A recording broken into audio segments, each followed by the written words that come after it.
du tirage. Est-ce que vous pouvez nous parler un peu de vos adversaires? Alors moi j'en connais un, je connais Carlos Pérez, espagnol, j'ai déjà joué, j'ai déjà battu à Marbella l'année dernière.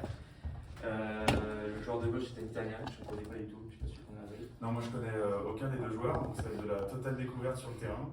Mais on va essayer de s'adapter au feeling et puis surtout on a la chance d'être coaché par notre sélectionneur de l'équipe de France, Pablo Aimar, qui va je pense nous donner les bonnes instructions pour essayer de remporter ce match.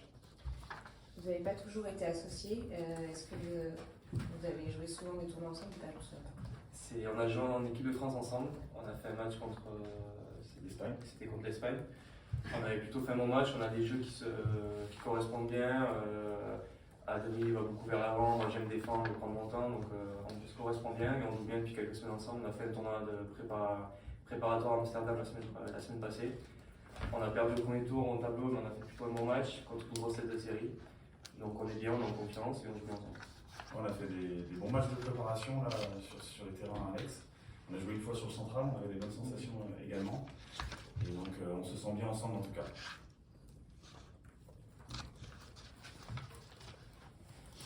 Messieurs,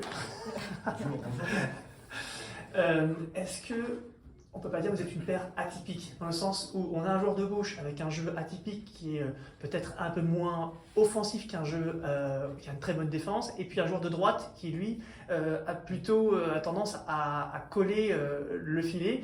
Est-ce que justement ça ne crée pas, ça peut être un atout pour vous face à des adversaires qui ont l'habitude à un jeu plus classique?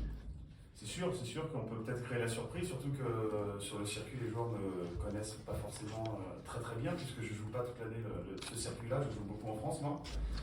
Donc je peux créer la surprise avec mon jeu un peu agressif, aller beaucoup au filet.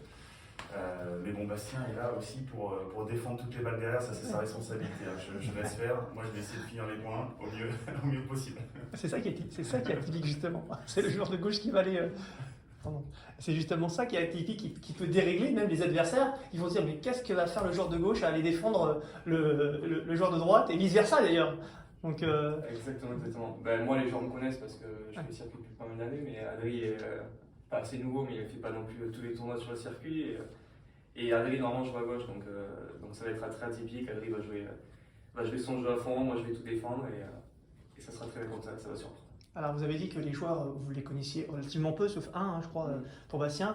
Pablo Aimar, on n'en a pas parlé, mais il les connaît peut-être un peu plus. Vous n'avez pas parlé de tactique, peut-être pas le moment d'en parler, mais allez, donnez-nous quelques éléments entre nous. Hein. Non, on s'est concentré déjà sur notre jeu à nous, ce qui est le plus important pour le moment. Il nous a donné des petites astuces que je vais garder secrètes pour l'instant. Mais ce qui va être surtout important, c'est sur le terrain. Être capable de répondre aux différentes situations tactiques que vont nous proposer nos adversaires. Et on espère que ça va bien se passer pour nous et qu'on va réussir à mettre tout en place pour aller chercher cette victoire.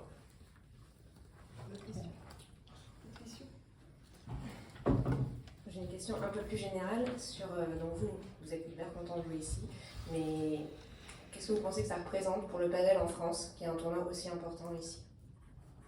C'est historique, hein. Moi je peux en parler, j'ai commencé le padel il y a plus de 10 ans sur Toulouse, il y avait très peu de joueurs, très peu de terrain, et 10 ans après on se retrouve en 2022 à Roland-Garros sur le central avec 4 terrains autour.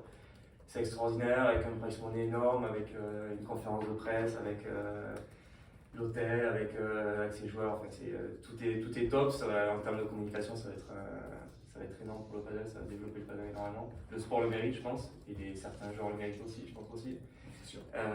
Donc ça va aider au développement, c'est une certitude, et on est très content. Très content d'être précurseur de ça, quoi. On a la chance d'être précurseur, et il faut qu'on continue à bosser parce qu'il y aura de plus en plus de joueurs et le niveau va être de plus en plus élevé. Ouais, juste pour revenir sur votre premier tour, vous jouez contre des joueurs qui ont déjà joué 2 matchs. 2 matchs de qualification, dont 2 remontadas, puisqu'ils ont perdu le premier set au premier tour et au deuxième tour.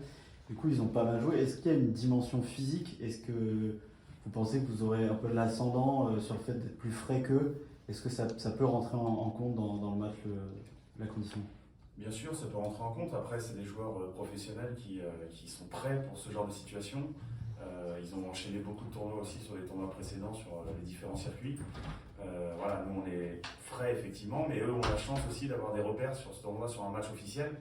Donc au final ça va s'équilibrer, donc c'est pas sur ça que ça va jouer, sauf éventuellement si le joueur se blesse, mais ce que je ne souhaite pas.